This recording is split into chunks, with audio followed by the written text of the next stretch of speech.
Good morning, everyone, and happy 4th of July. Truly honored to be here today to serve as your MC for this year's commemorative service for the Battle and Massacre of Wyoming, right here in historic 40 Fort, a place that holds deep meaning for our region, for our Commonwealth, and for our nation. My name is Lindsay Griffin Boylan, and I'm proud to serve as the President and CEO of the Greater Wyoming Valley Chamber of Commerce. As a lifelong advocate for this region, I know how important it is to honor the history that has shaped us.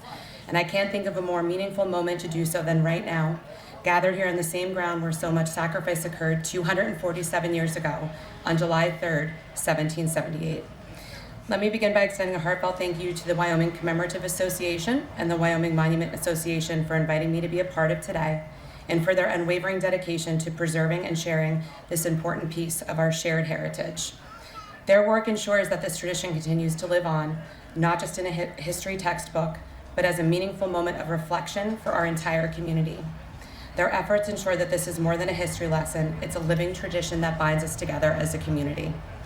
We are honored to welcome today's keynote speaker, Haley Hadelman, the chair of the Pennsylvania Historical and Museum Commission.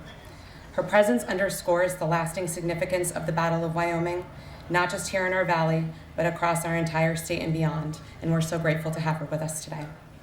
But this day isn't just about remembering a battle, and it's also about honoring the values that were forged in that moment: resilience, sacrifice, and unity. The Battle of Wyoming wasn't fought on some distant field. It happened right here, involving our ancestors and the people who lived in this very valley, whose lives were forever changed by the events of the day. 40 Fort stood at the heart of that story, a place of refuge, decision, and ultimately loss. Their bravery became the foundation for the freedoms that we stand on today.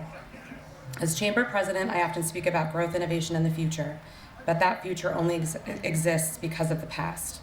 Understanding where we come from gives meaning to where we're going. This commemoration reminds us of that history, and it's not just a chapter we close, it's a legacy we carry forward with pride and responsibility. Our region's identity was shaped by the courage shown here. The Wyoming Valley is strong because our people have always stood together, even in the face of adversity. We see that same unity today in the way our community continues to show up, like many of you today, to remember, to reflect, and to recommit to preserving what matters most. So thank you truly for being here. By participating today, you help keep these stories alive, not just in our memories, but in our hearts and in our civic life.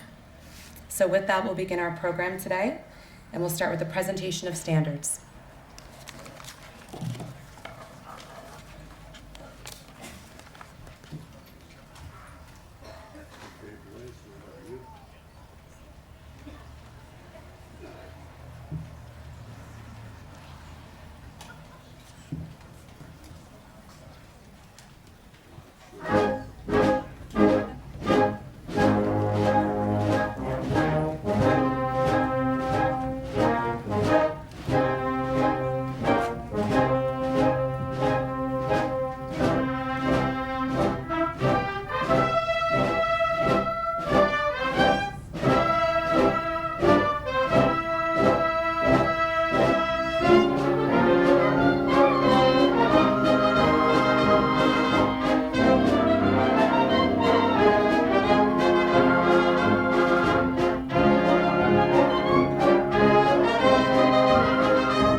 Now I welcome for this morning's invocation Reverend Dr. William D. Lewis, Lieutenant Colonel, Army Chaplain.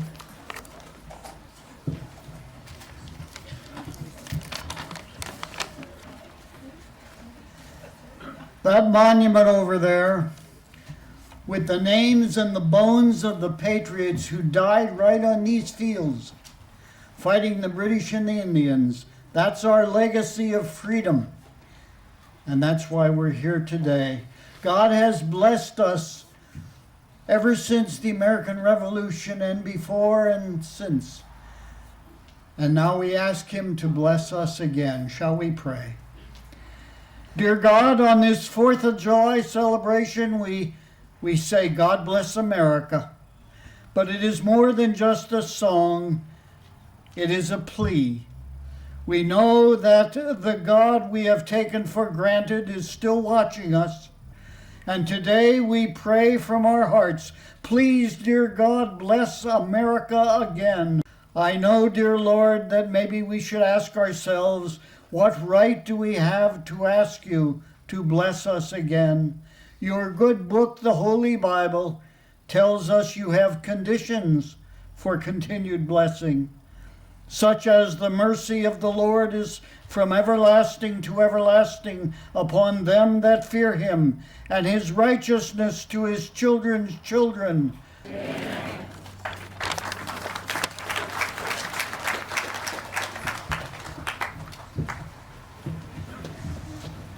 Thank you, Reverend Lewis. And now introducing Ms. Marcella Starr to the stage as well, President of the Wyoming Monument Association, for our welcome and presentation.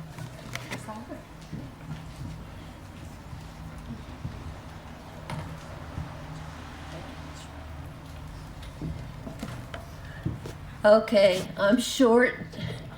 Can you hear me? Doesn't matter if you can see me, but can you hear me? Okay. First of all, I would like to thank this young gentleman over here, this Boy Scout. I'm sorry I didn't catch your name, but for escorting me to the stage. Old age has not come alone, believe me, and that's why I needed some support getting on the stage. So I thank him very much for that.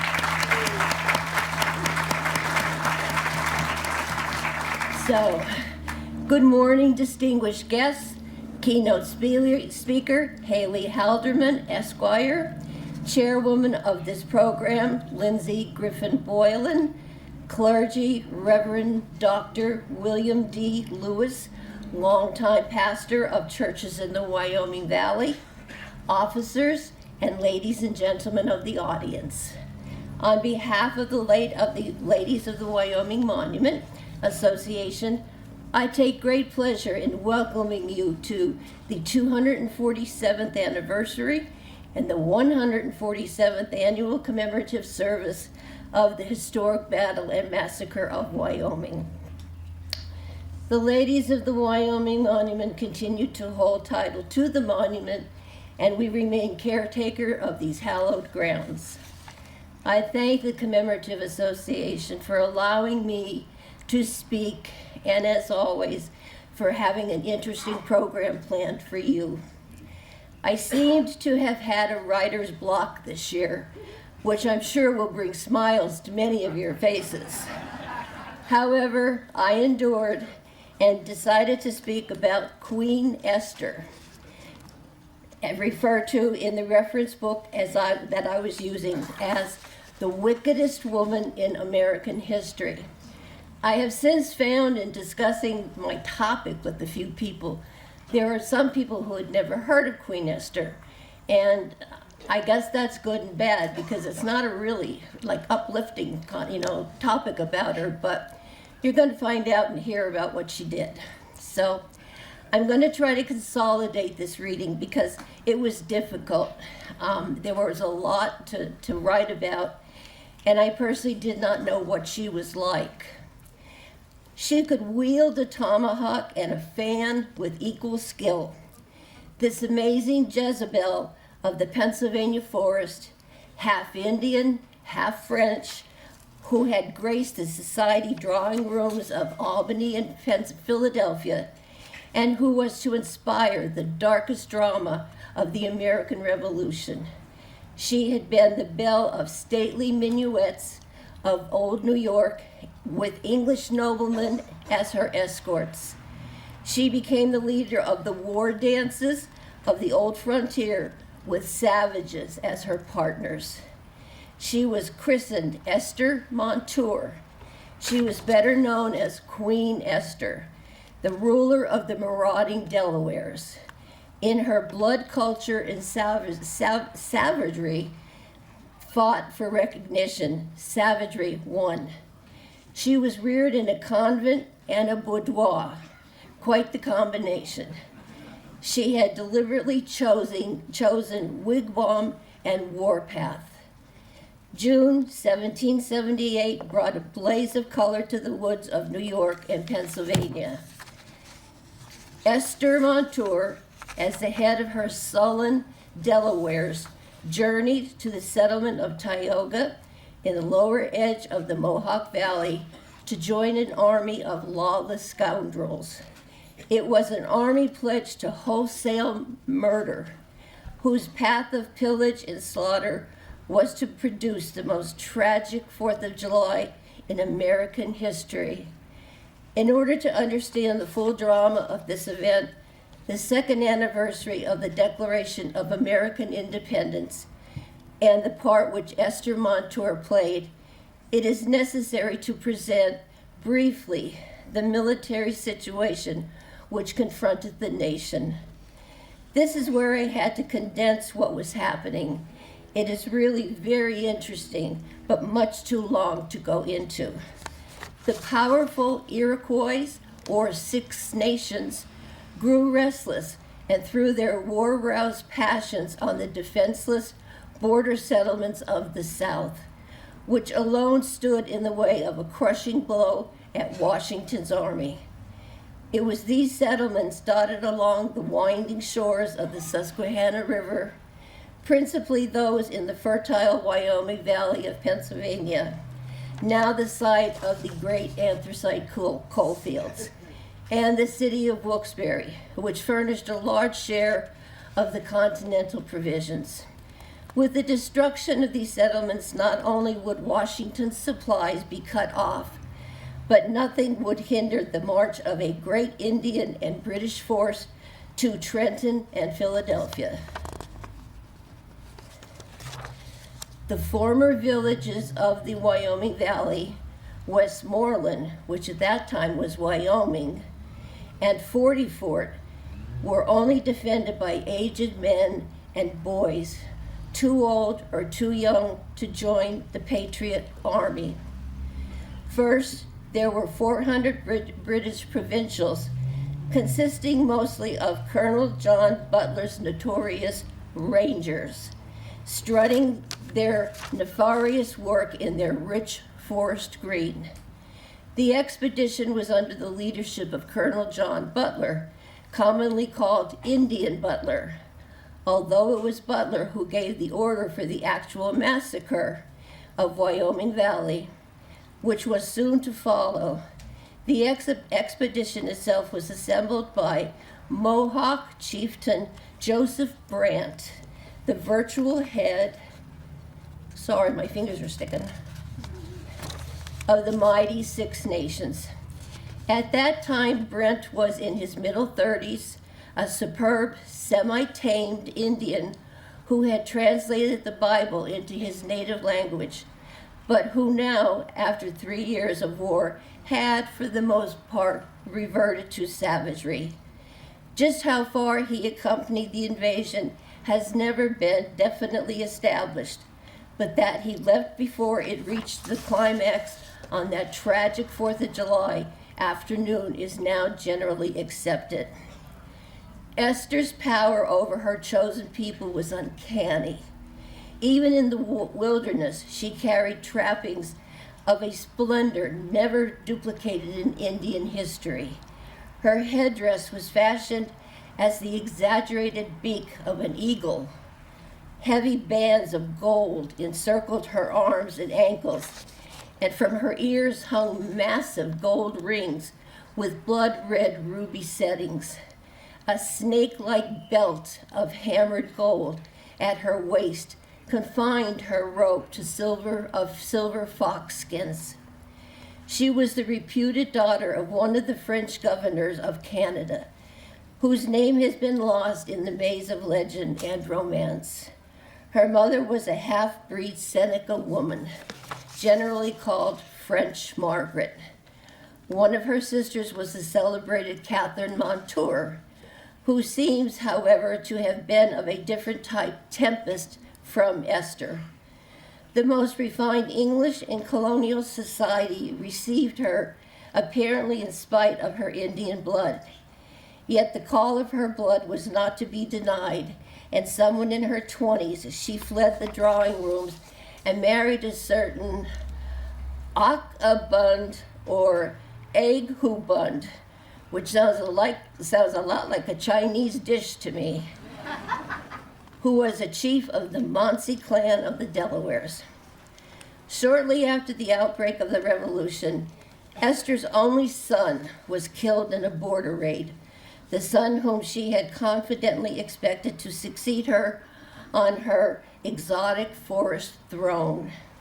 The loss swept her into such furies that the boldest of her warriors retreated in awe.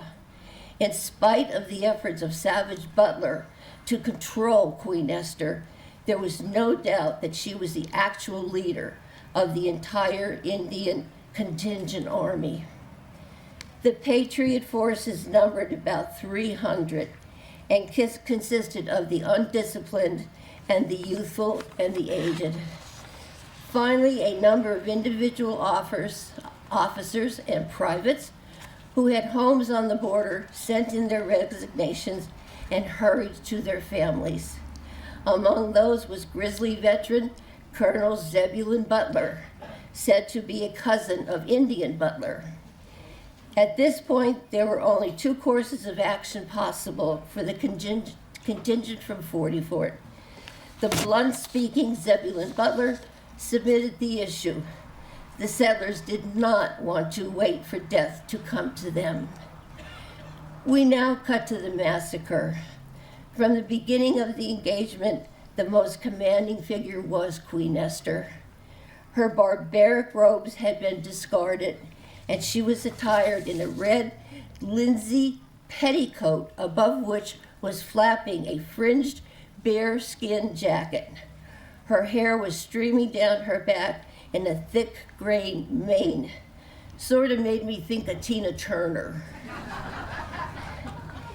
Even as the torturous advance was taking place, Queen Esther was slipping into the brush and swamp and flanking these patriots left. We gotta buy better paper.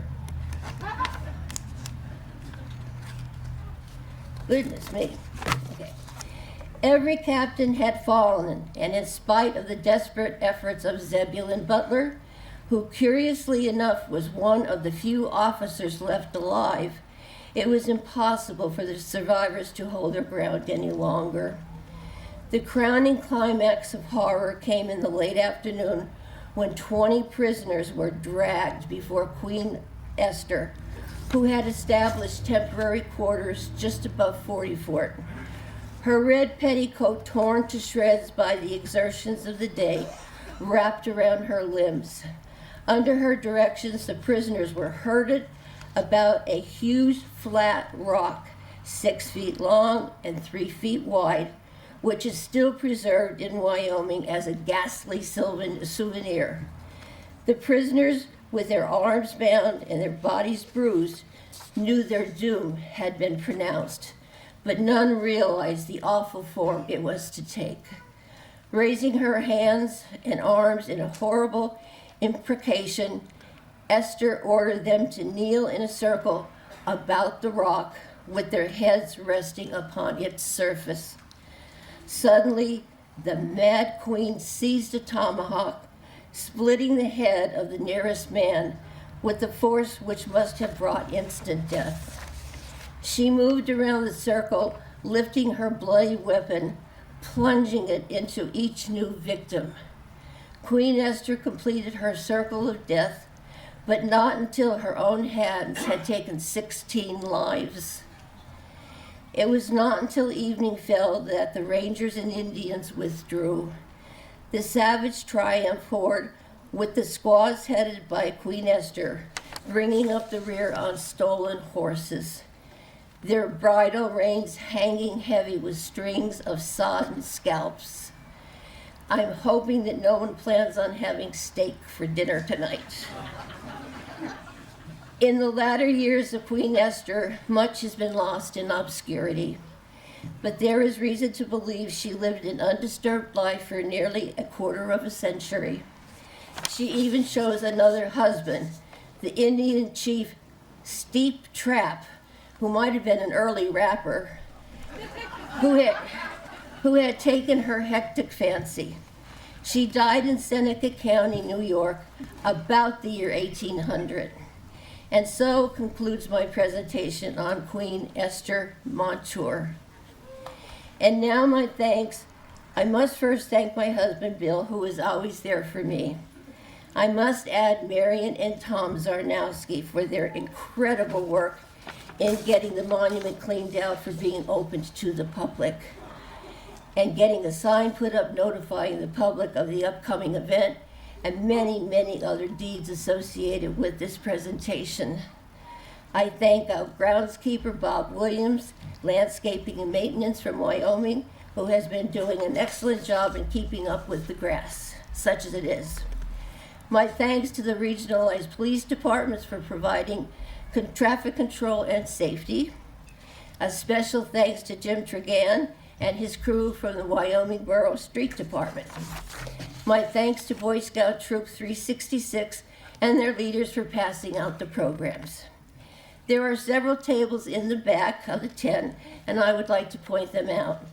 Both the Wyoming Monument Association and the Wyoming Commemorative Association are collecting dues. I would encourage you to support both groups if possible. Even if you are already a perpetual member, we ask you to become an annual member also. The expenses are growing faster than our income. I thank you for your tolerance in listening to my presentation about Queen Esther and hope you found it somewhat interesting. And on that note, I wish you all a very pleasant, enjoyable summer. Bye.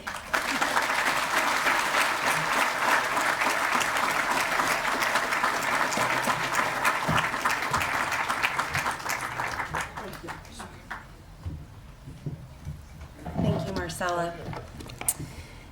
And now please welcome President of the Wyoming Commemorative Association, Frank Cunningham, for some remarks.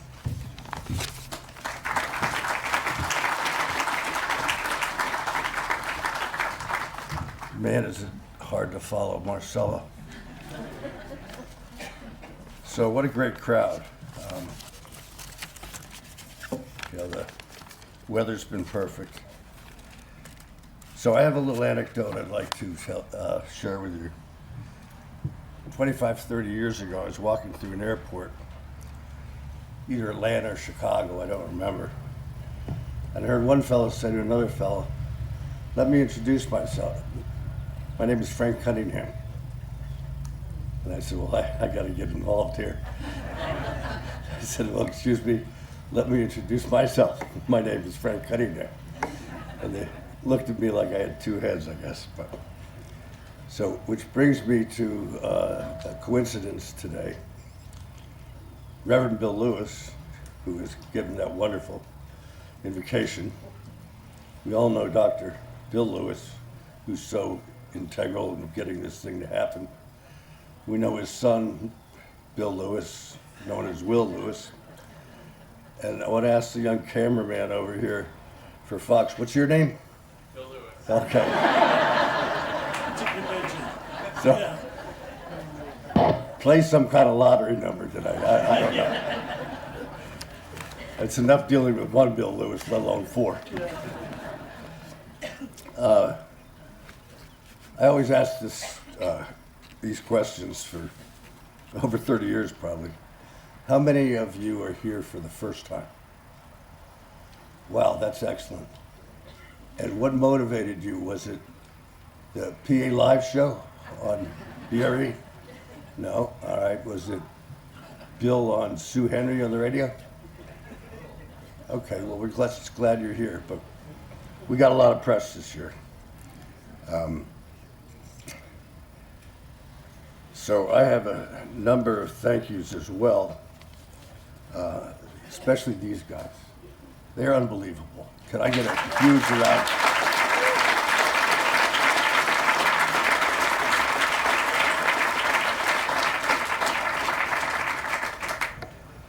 So Attorney Killian has given me my to-do list, and I'll start with thanking Mayor Joseph Dominic of the borough for his support of our event. I'll double down on what Marcella said, the Wyoming Area Regional Police Department for providing the traffic control. And of course, the Boy Scouts are always here for us. And once again, I will recognize Marcella and Marion and Tom for all the work they do. You know, these things don't just set themselves up automatically. We had a crew of volunteers here yesterday. So, also the 28th Division Artillery for continued support in providing the standard guard. Thank all those who annually support our program with floral tributes, which are forthcoming. Beth Mesko, who organizes all that, does an incredible job. So, a few events locally. The Historical Society will have the Dennison House open at 1:30 today for a reenactment of the capitulation. Admission is free, and the Dennison House will be open for tours at 2:30. And the Historical Society members are admitted for free. Everyone who's descended from a participant in the battle is encouraged to sign the ancestor registration. You see Attorney Killian in the back. Our program costs are supported by income from our small endowment, but primarily from our annual dues. So I'll echo what Marcella said. Even if you're an annual member, please contribute on a yearly basis. It's a very small amount. And I'd ask you to save the date. The Historical Society will have an event on September 18th. A writer named Dane Rouge, who's the curator of the Slater Memorial Museum in Norwich, Connecticut, will talk about John Durkee, about his new book about the man who named the town of Wilkes-Barre. Talk will be held at the Grand Hall of the Westmoreland Club, and you will look for more information. On that note, thank you all for being here. Look forward very much to hearing Haley's talk, and have a great rest of the day.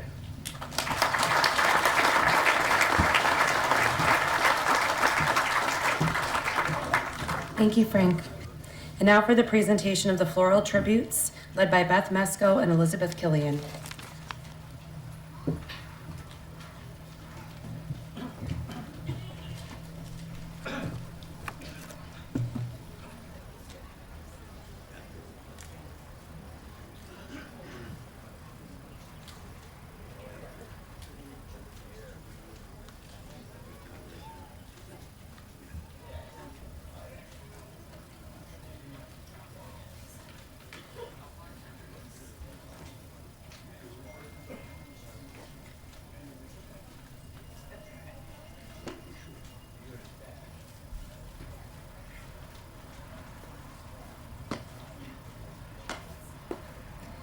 American Legion, District 12.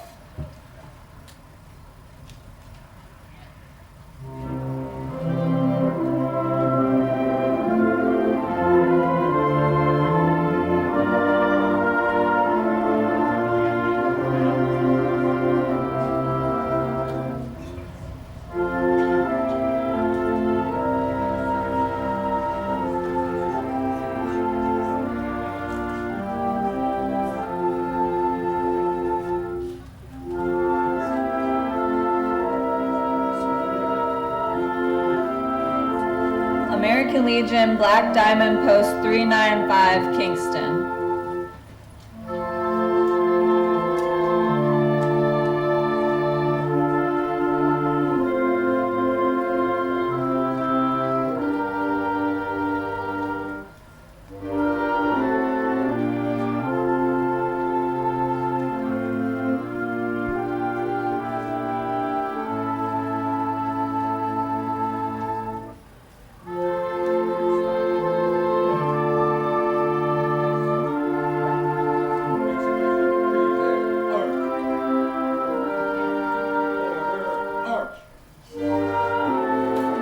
American Legion, Post 655, Larksville.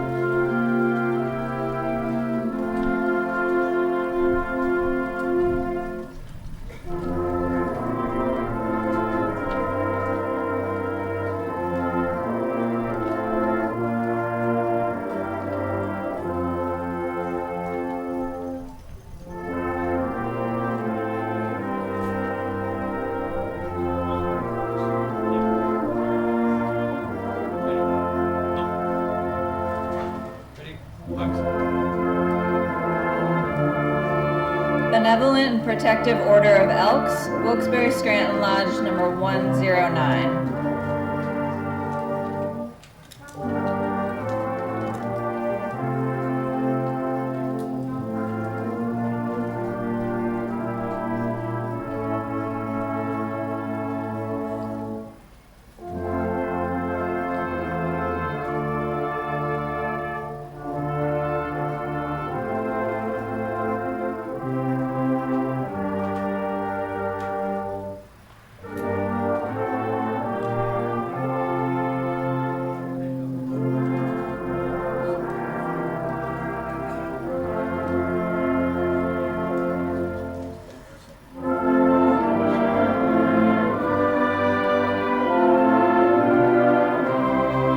Children of the American Revolution, Francis Slocum Society.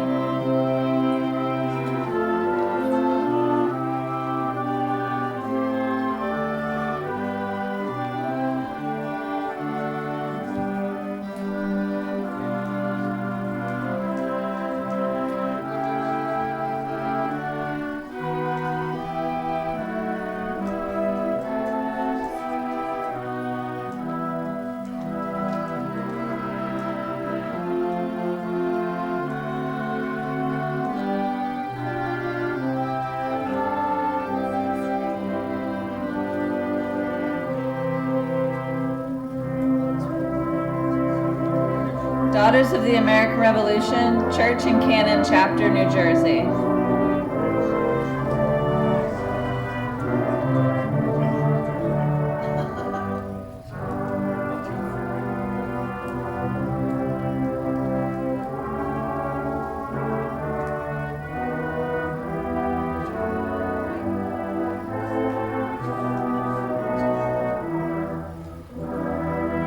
Daughters of the American Revolution, Dial Rock Chapter.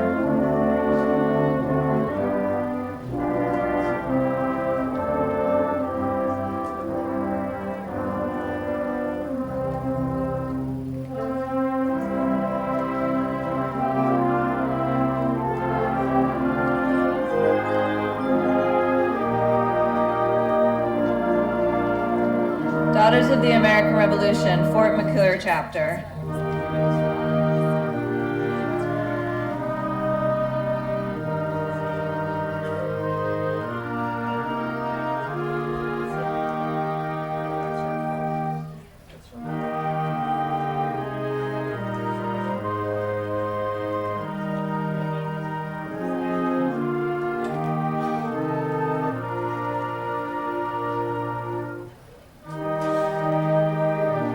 Daughters of the American Revolution, Scranton City Chapter.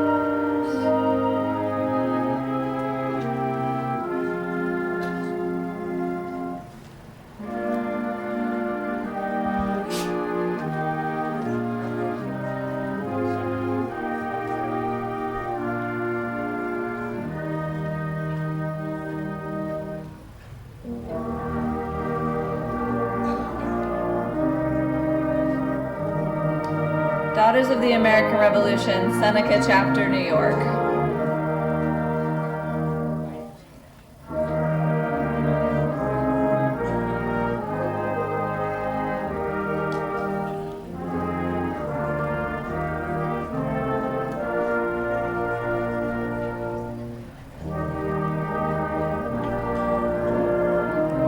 Daughters of the American Revolution, Shawnee Fort Chapter.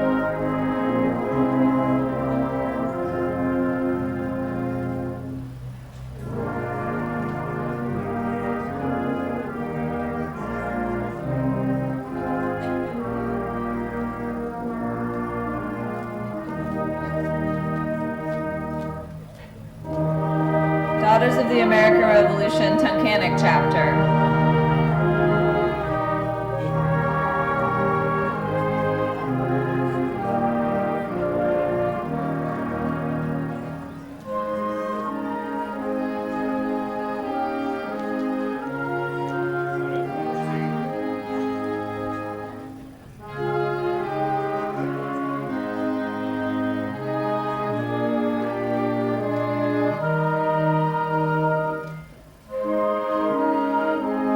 Daughters of the American Revolution Wyoming Valley Chapter.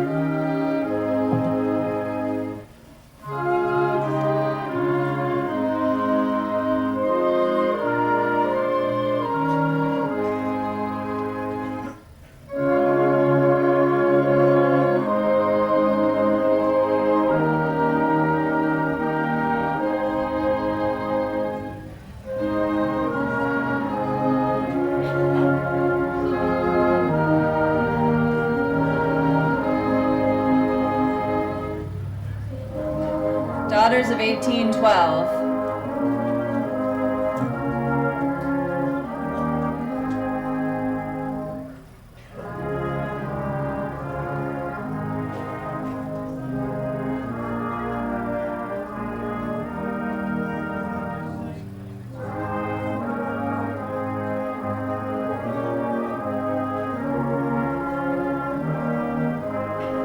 Denison Advocates.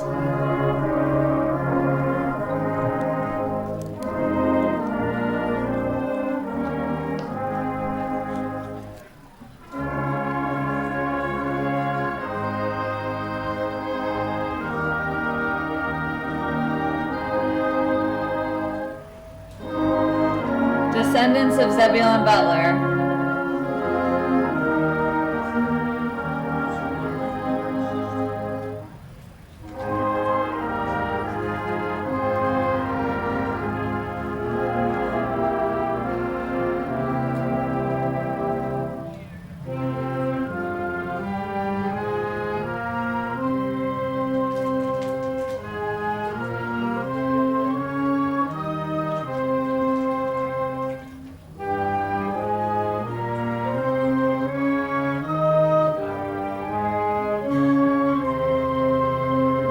Descendants of John Carey.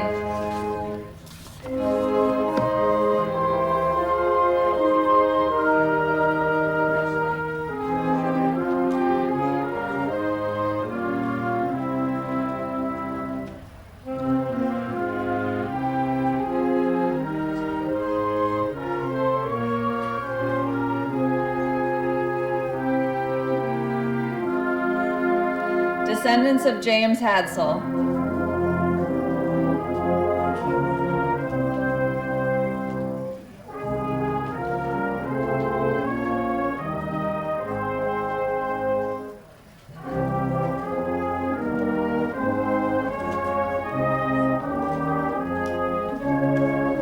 Descendants of Stephen Harding.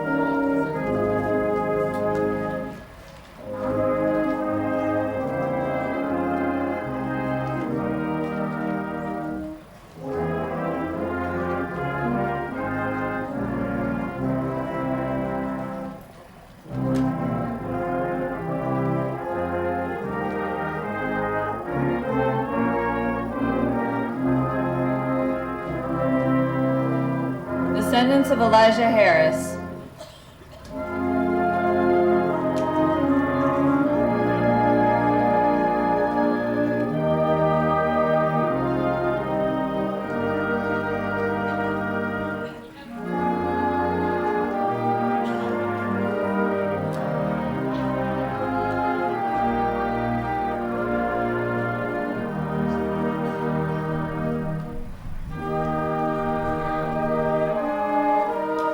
Descendants of Matthias Hollenbach.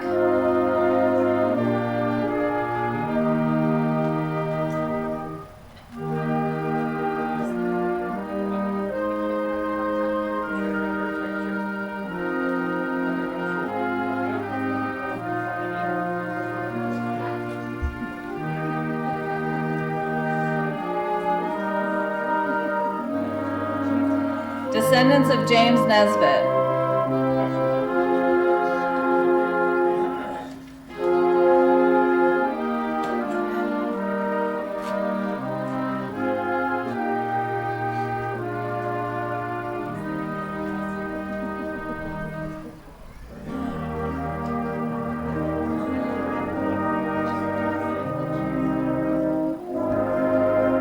Descendants of Henry Pensel.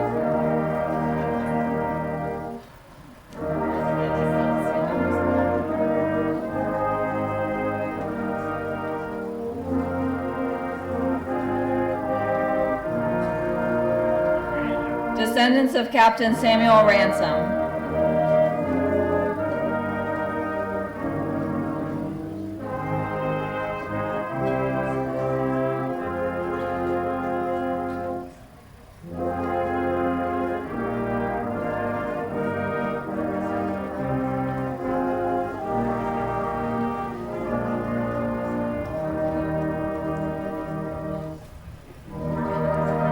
Descendants of Elisha Richards.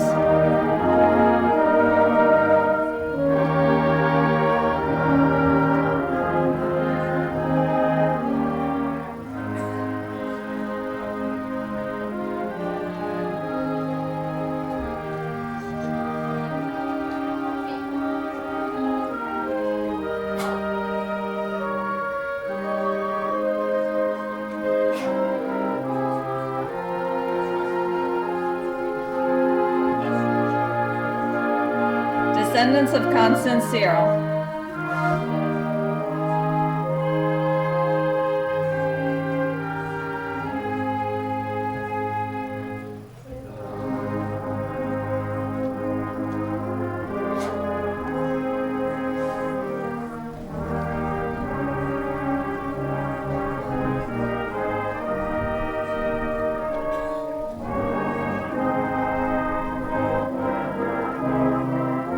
Descendants of Elihu Williams.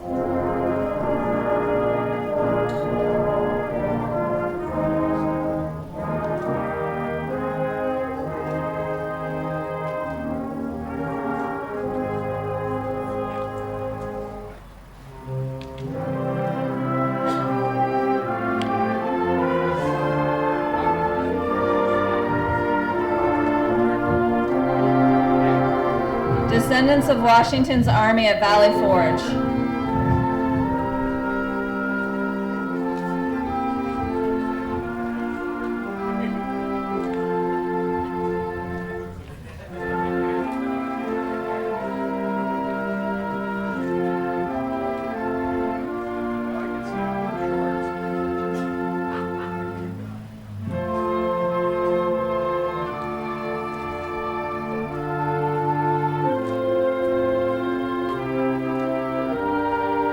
First Battalion, 109th Field Artillery, Pennsylvania National Guard.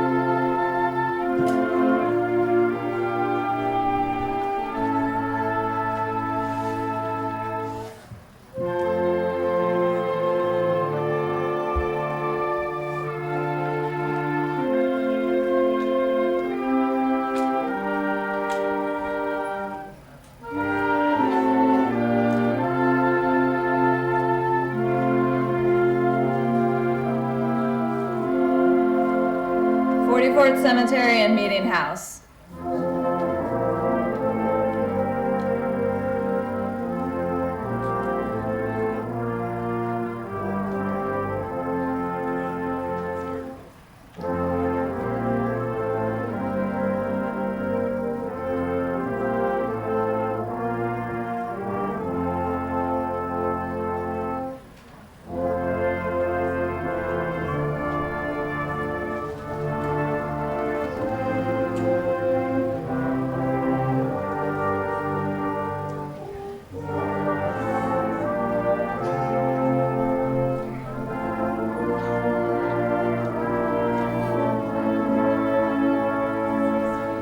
Fort Historical Commission.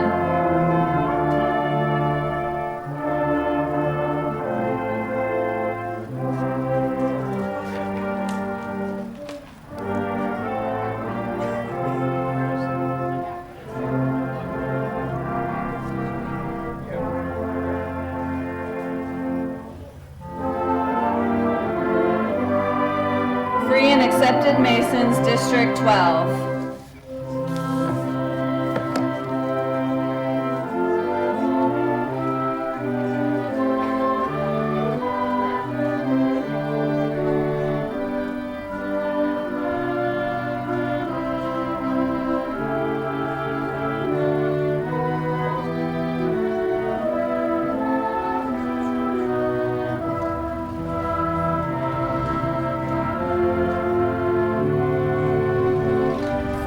accepted Masons, Wilkes-Barre Lodge number 61.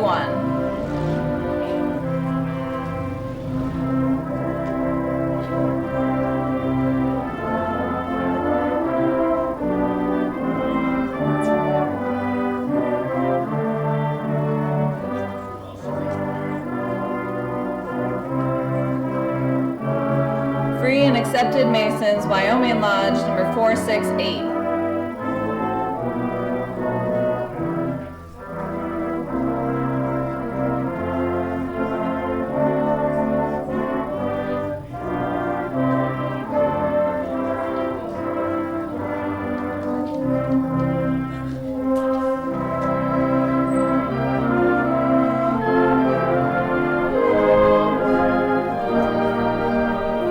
Friendly Sons of St. Patrick.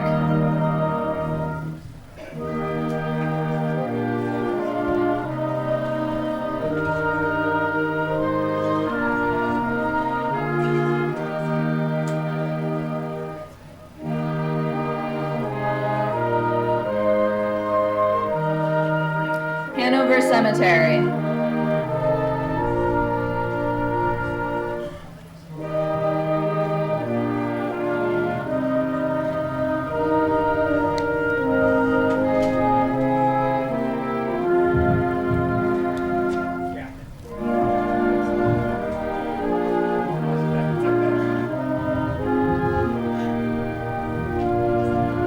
Historic Shawnee Cemetery.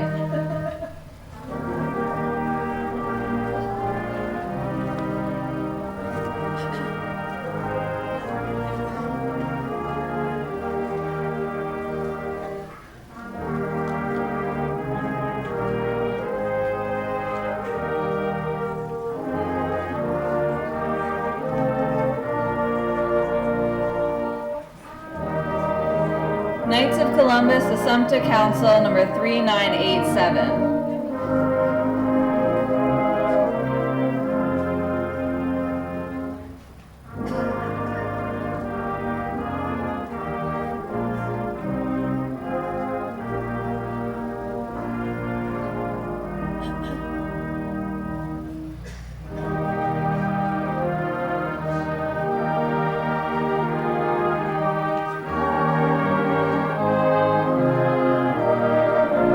Knights of Columbus Bishop Hafey Assembly number 325. Sorry, 925.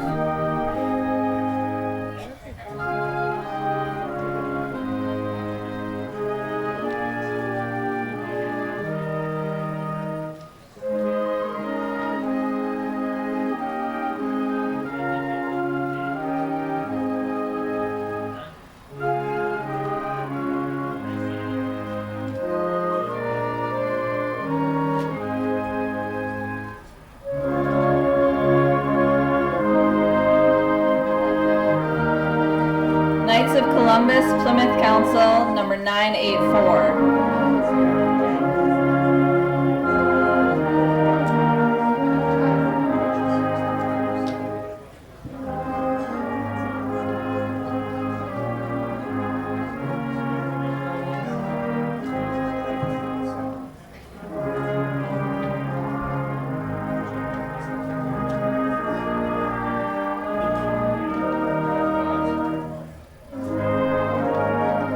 Luzerne County Historical Society.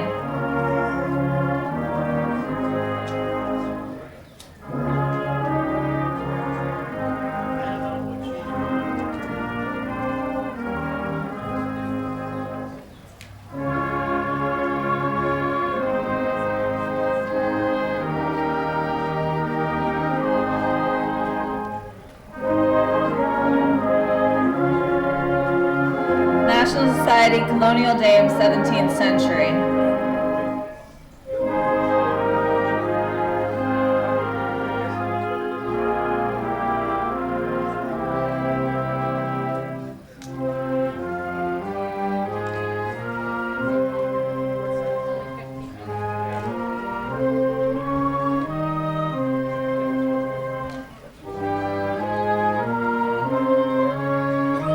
National Society Sons of American Colonists and National Society Sons of Colonial New England.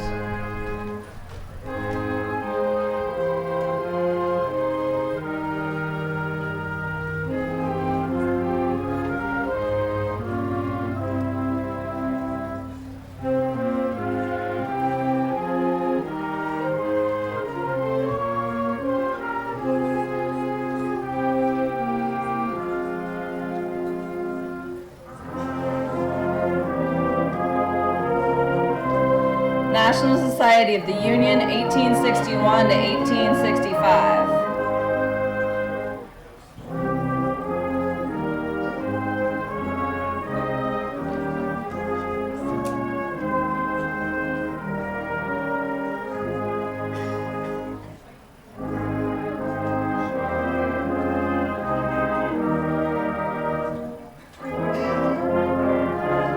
Plymouth Historical Society.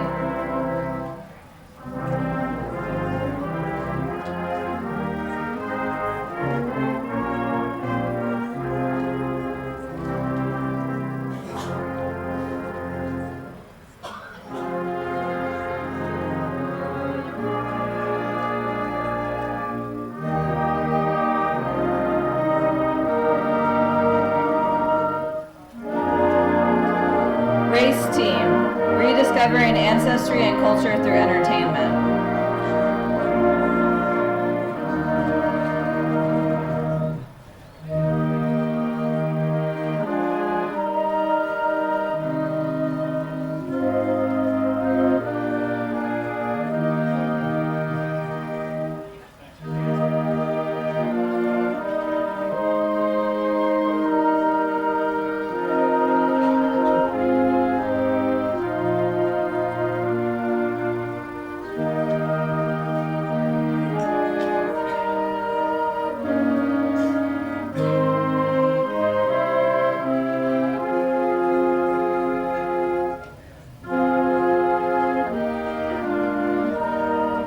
St. David's Society of Wyoming Valley.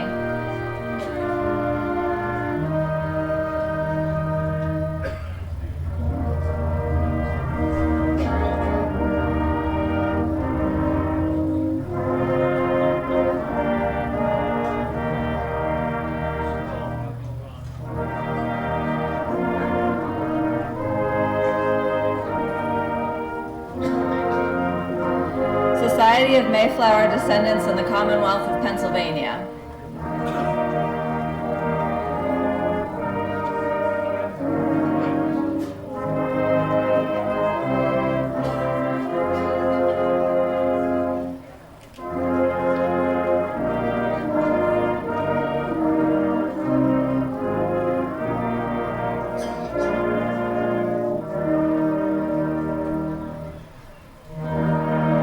Sons and Daughters of the Susquehanna Company.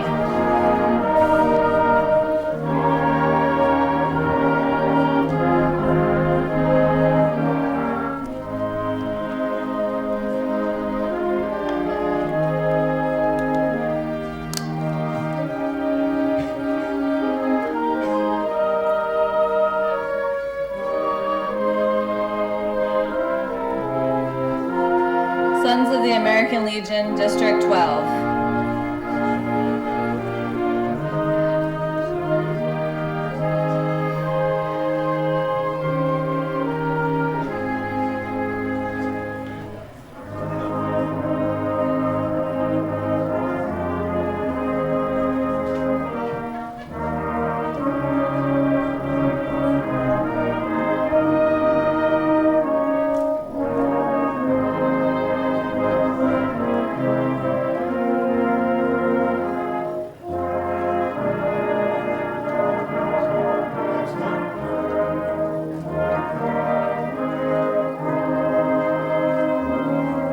Sons of the American Revolution, Northeast Chapter.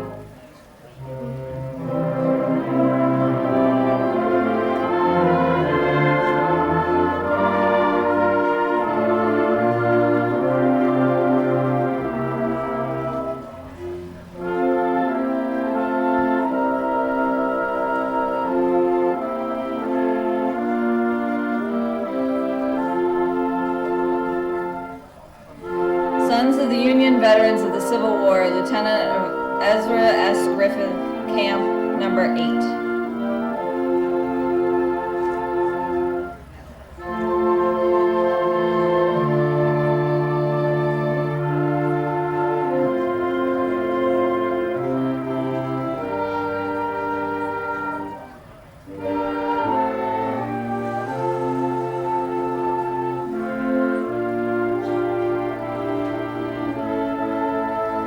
24th Connecticut Militia Regiment.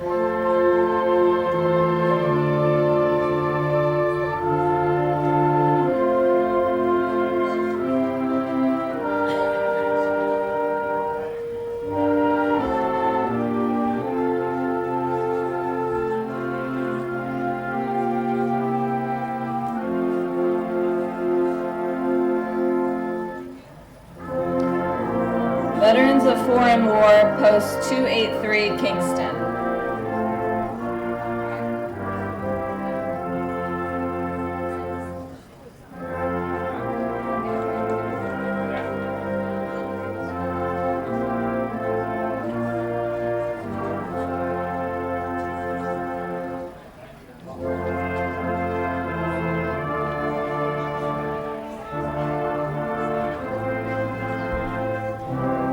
Wilkes-barre Preservation Society.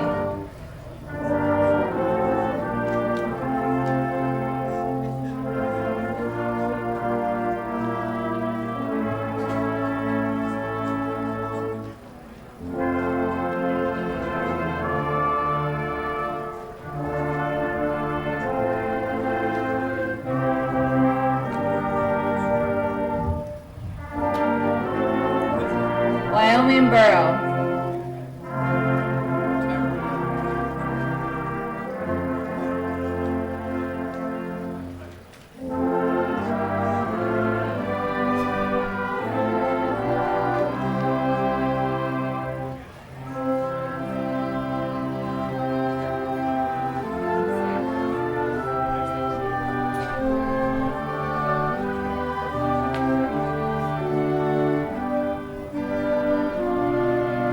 Wyoming Commemorative Association.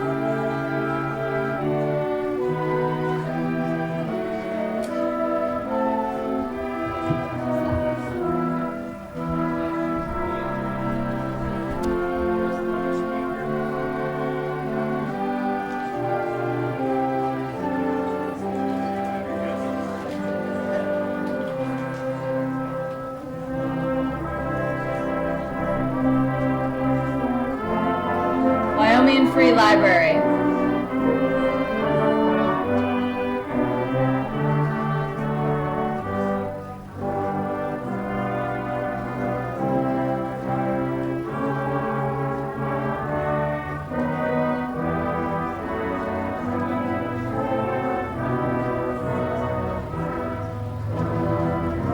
Wyoming Monument Association.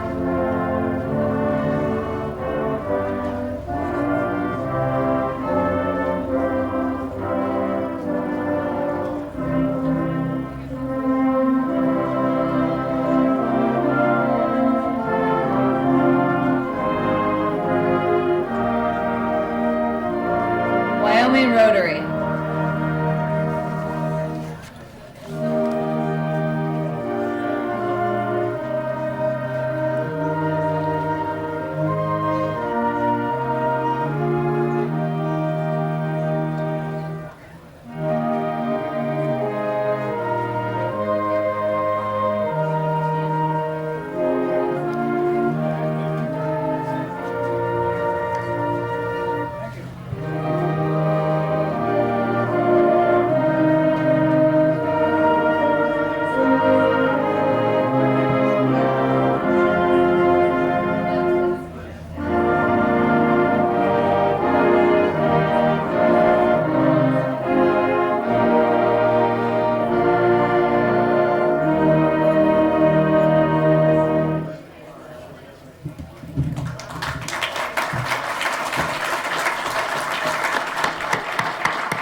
Thank you, Liz. I now invite the 24th Connecticut Militia to march up for our volley tribute.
Two.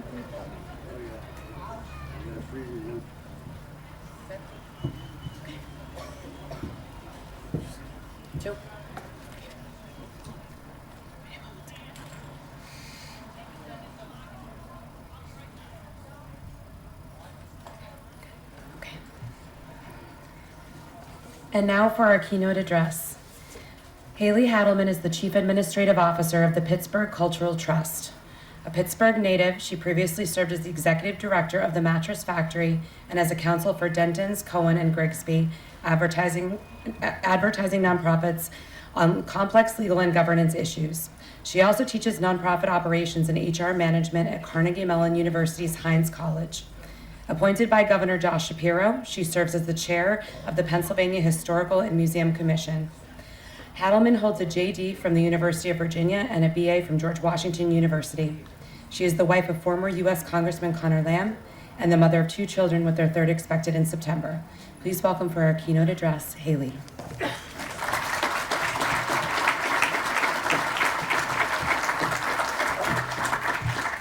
Good morning, everyone. How are we all feeling? Good, great. Well, good morning, ladies and gentlemen, honored guests, fellow Pennsylvanians. My name is Haley Haldeman, and I am honored to serve as the chair of the Pennsylvania Historical and Museum Commission, the official history agency of Pennsylvania.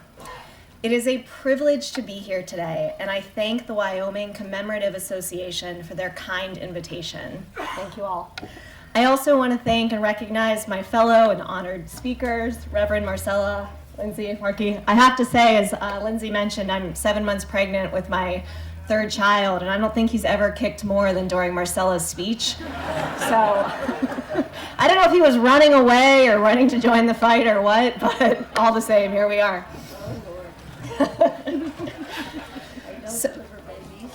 She told me she doesn't deliver babies, so if anyone in the audience is ready. So at the Historical Commission, we are talking a lot about America's 250th anniversary next year.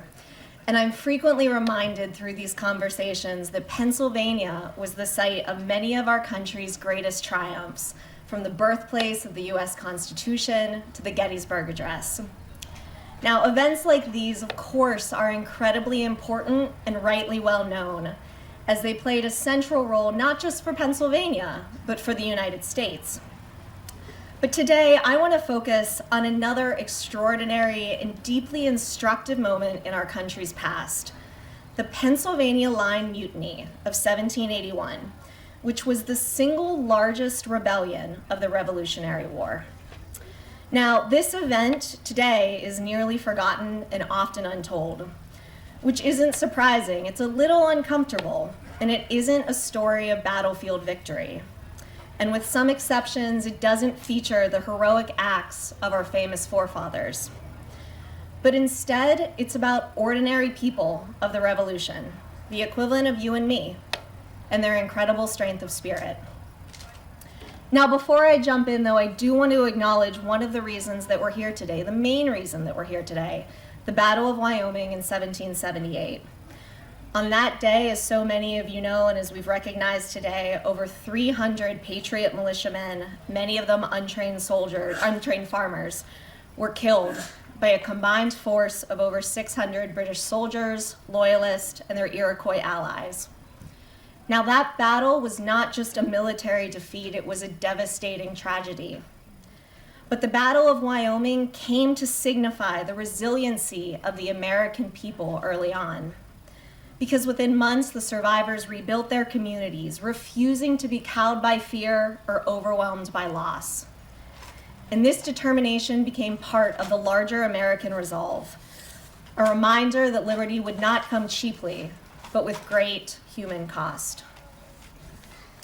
I mentioned the Battle of Wyoming not just to honor the reason that we are here today, but to remind everyone that Pennsylvania and the Continental Army faced a series of brutal and disheartening events throughout the Revolutionary War. I told you this was going to be a really uplifting speech.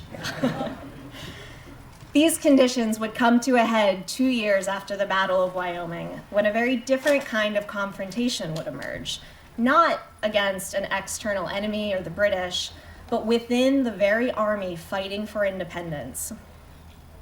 So to set the stage, by the winter of 1780 to 81, the war was in its 6th year. It had dragged on with mixed results. Major battles at Saratoga and earlier in Trenton, names we know well, boosted morale, but losses in Charleston and setbacks in the South had taken a toll. The Continental Congress was short on power and money. It struggled to feed or even pay its troops.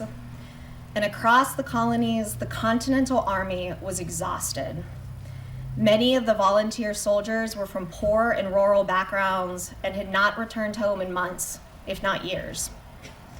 Now, the Pennsylvania line was in a particularly grueling position at this moment. So this was the group of about 2,400 men that was one of the backbones of General Washington's army. And by 1781, the line had fought in major engagements from Brandywine to Monmouth. Now, these are men who undoubtedly knew about the Battle of Wyoming, and many of them had similar backgrounds as those who had been slaughtered 2 years earlier. These are farmers or laborers who volunteered to leave their families and their land and to fight for a cause. But not only had they been away for a number of years, they also didn't know when they would return home. You see, critically, many of the men had actually enlisted in 1777. And at the time, they signed an enlistment contract that covered, quote, 3 years or for the duration of the war. So by the end of 1780, 3 years later, many soldiers thought that they were either done or about to be done with a 3-year term. Not surprisingly, the officers disagreed, and they expected the soldiers to fight for the duration of the war and refused to discharge them. And by the way, many of the Pennsylvanians at this point had not been paid for over a year. So picture the conditions in January 1781. Men had not been paid and now felt that the Continental Army was going back on its promise. Temperatures were freezing, hard to imagine today. The men were hungry and their clothes were in tatters. And perhaps the worst misfortune for these 2,000 sons of Pennsylvania, they were stationed in New Jersey. So on January 1st, 1781, while encamped at Morristown, New Jersey, the Pennsylvania line rose up in rebellion, marking what would become the most important insurrection of the Continental Army. Now, this was not a mob revolt. This group was remarkably disciplined and generally nonviolent. They appointed leaders, and they began marching the approximate 80 miles to Philadelphia, the seat of Congress then, to demand payment of overdue wages, discharge for those whose 3-year terms had expired, and better conditions for the soldiers who remained. Now, if I could pause for a second, remember that at this time, legal rights for working people did not exist as we think of them today. This was a century before the Molly Maguires. This was 100 years before the rise of organized labor. But on the surface, this strike, it was about pay and it was about working conditions. But when I've been thinking about this, you have to think that it was about something more too. These men were fighting for a particular kind of country, a country where people could stand up and say, we're giving you everything we have. Now keep your promise to us. So was this promise kept in 1781? Well, the soldiers kept marching, ultimately setting up temporary headquarters in Princeton. General George Washington and the Executive Council of Pennsylvania quickly learned about the mutiny, and they immediately sent the council's president to negotiate. After a few tense weeks, the mutiny amazingly had a peaceful resolution. The government agreed to discharge the soldiers whose 3 years had expired, but they offered bonuses and new contracts to those who re-enlisted. And by January 29th, the line was diminished from about 2,400 to 1,500 men, but this allowed for a much-needed reorganization, and many of the men ultimately did then re-enlist. And it was this newly reconstituted line that played a significant role in the siege of Yorktown later that year, ultimately leading, as we all know, to the defeat of the British. Now, what is most amazing to me, though, about this entire event is not that success, but something else that happened in the midst of this rebellion. A few days after January 1st, the British learned of the mutiny, and they immediately sent a representative to the mutiny and to the line. Now, when the British arrived, they offered all of the Pennsylvanians full back pay and safety if the Pennsylvanians would leave the Continental Army and join the British. Now remember, you have over 2,000 men who are exhausted, starving, freezing, haven't received wages in over a year, who were just offered full pay by the then most powerful nation in the world. So how many Pennsylvania soldiers do you all think defected to the British? None, I heard.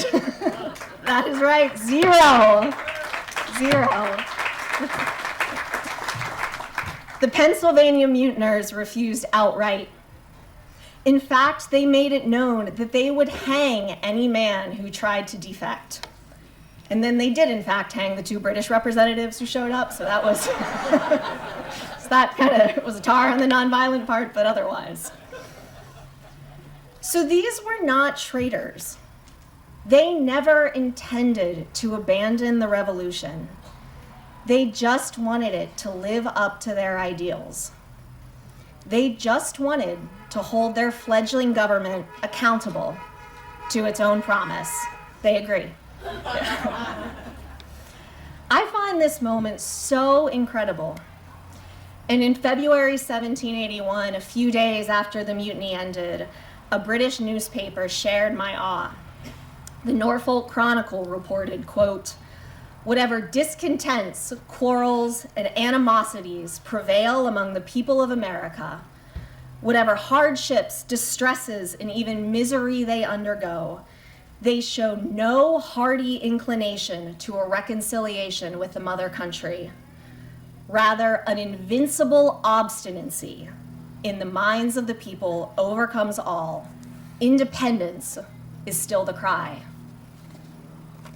In the worst of conditions, these men stayed loyal. In America's early hours, they demonstrated what would then become enshrined in the Bill of Rights and freedom of speech, that you can critique your country at the same time that you fight for what it stands for. And so this story of the Pennsylvania Line Mutiny, as well as the Battle of Wyoming and so many other moments from this period, reflect a deeper truth. Revolutions are not just won on the battlefield and fought by larger-than-life heroes. Rather, in the face of loss and extreme hardship, it is everyday people who stand up to take action. Standing up with invincible obstinacy, not just to advance that ideal of independence, but rather to demand that we keep our promises. This is what it means to be loyal to a cause, and this is what it means to have a fair and just republic. As chair of the Pennsylvania and Historical Museum Commission, I believe it is our responsibility to keep these stories alive as essential reminders of who we are and how we came to be. So let us honor those who fell at Wyoming and those who stood their ground in the mutiny. Let us remember that to be Pennsylvanian and to be American is to carry forward their spirit, to value the freedom that they won, and to uphold the responsibilities it demands. Happy 4th of July, God bless America, and thank you all.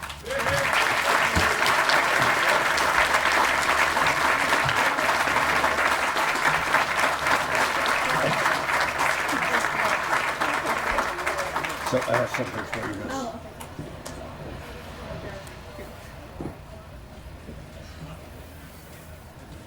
Don't want to drop it. So, this beautiful proclamation, presented by the Wyoming Commemorative Association to Haley Alderman, Esquire, in appreciation for having served as a principal speaker at the 147th Annual Commemorative Service on the occasion of the 247th anniversary of the Battle and Massacre of Wyoming, July 4, 2025. Thank you.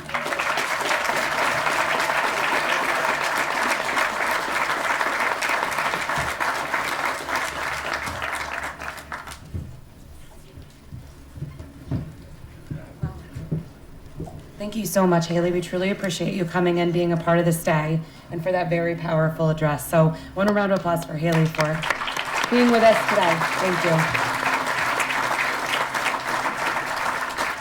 And now for our descriptive, the 4th of July by the Wyoming Valley Band. The title is a misnomer. This year we're not going to do the 4th of July by John Kakavas, but we're going to do a medley of tunes by George M. Cohan.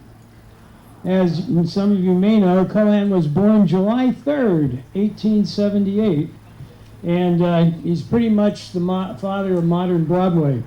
But in this medley, you're going to hear Your Grand Old Flag, Yankee Doodle Boy, and Over There.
Let's welcome back the Standard Guard for our retirement of standards.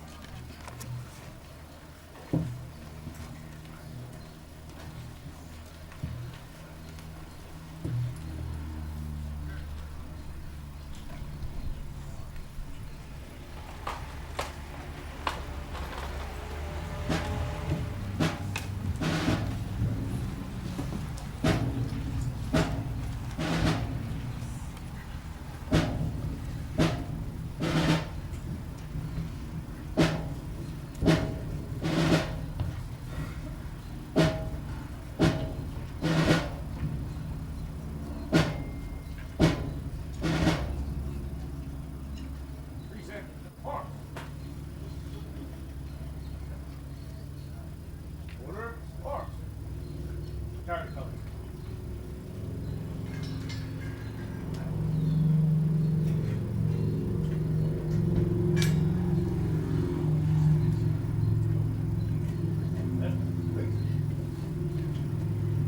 Forward.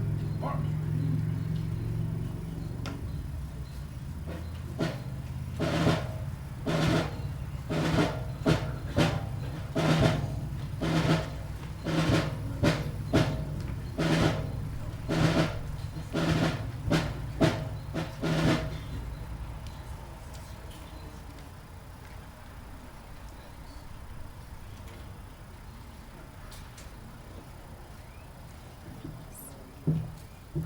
And to conclude our program, Reverend Lewis will lead us in the benediction.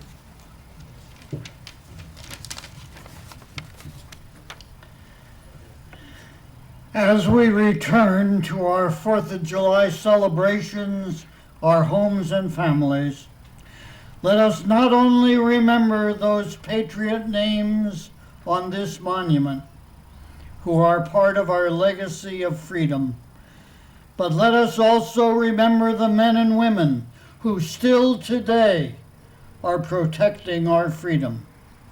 And yes, may God bless America. Amen.